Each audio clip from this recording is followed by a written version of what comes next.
Toby Perkins.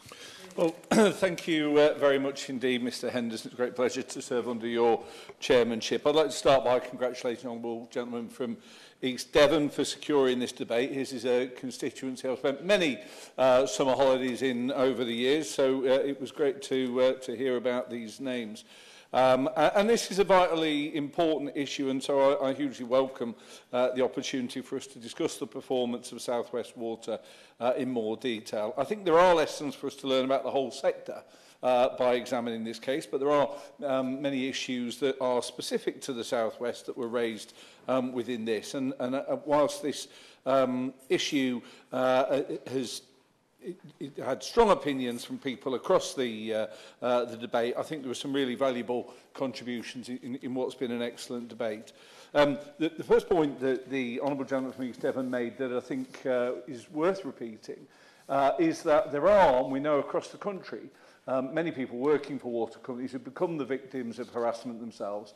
They're not in any way responsible, and I echo absolutely his point about that. He spoke, as others did, about the recent increase in funding for the Environment Agency and welcome that.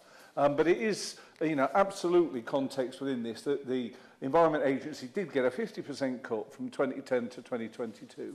And so if it is the case, as I believe it is, that more money for the Environment Agency will improve the quality of their monitoring, so it has to be accepted that the huge cuts the Environment Agency experienced in the early years or the first 12 years of this government have been a contributory factor to all of this. My honourable friend from Plymouth, Sutton and Devonport spoke about the need for more honesty from South West Water, and I think that was something that was repeated by other members, and spoke very powerfully about how important an issue this was for his constituents. He also invited us to imagine him swimming in various amounts of lycra, which is something that many people will have enjoyed in his when they were thinking about his outdoor swimming. But it is important that we reflect the fact that swimming is something that is key to the both the enjoyment of people in the South West, but also to the economy down there. The Honourable Lady from Newton Abbot reflected on the lack of investment infrastructure over many years and also said that she believed South West Water hadn't been honest in what I think was a very good speech. The Honourable Gentleman from Tiverton and Honiton spoke about the specific challenges in the local area, particularly in the fact that it is such a popular tourist destination. Obviously, the size of the population expands hugely in the summer months, and that has specific consequences, although that isn't necessarily reflected in the amount that is in who pays the bills there. He also questioned where the responsibility for companies stood between shareholders and their general sort of environmental good. And of course, there is a statutory responsibility for businesses to respond to their shareholders, and that's why it stands with government to have responsibility for making sure that they perform their environmental standards, and that informs much of the approach that the Labour Party is taking. And the Honourable lady from North Devon identified the failure of investment between 2012 and 2015. She placed the responsibility at the Lib Dems floor, having been in government together during that time, but I think we would say that this is something that has happened throughout the last 14 years.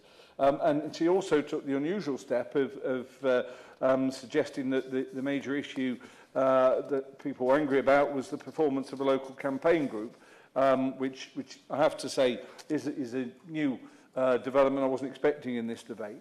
But I think that the recent Rivers Trust State of Our Rivers report, published only last week, shows that the dial overall hasn't shifted on the overall health of our waterways. Not a single English river is in good overall health, and that hasn't changed since their previous report in 2021.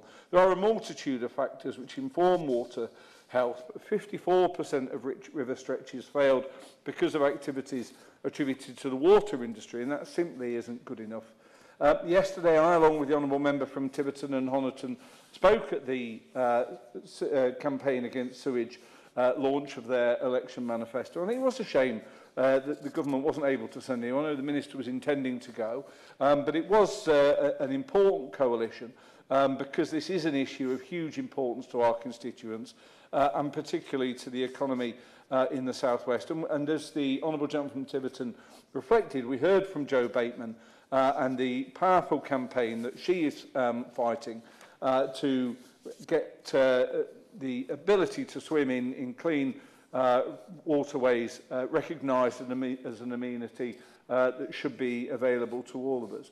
And in preparing for this debate, I was also pleased to hear of the work being done by Jane Kirkham and Perrin Moon, Labour's parliamentary candidates in Truro and Falmouth, and Camborne and Redruth, respectively.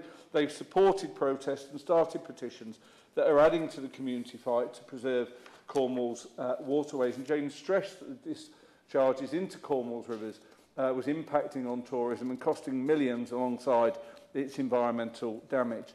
Many people are concerned that Ofwat's new growth duty will further reduce their ability to be a force for environmental good. So I hope when the Minister responds, he can set out how he sees this duty working alongside Ofwat's responsibilities in terms of improving environmental outcomes. Does the Minister agree that the perception that our waterways aren't fit to swim in is damaging to growth as it depletes tourist revenue?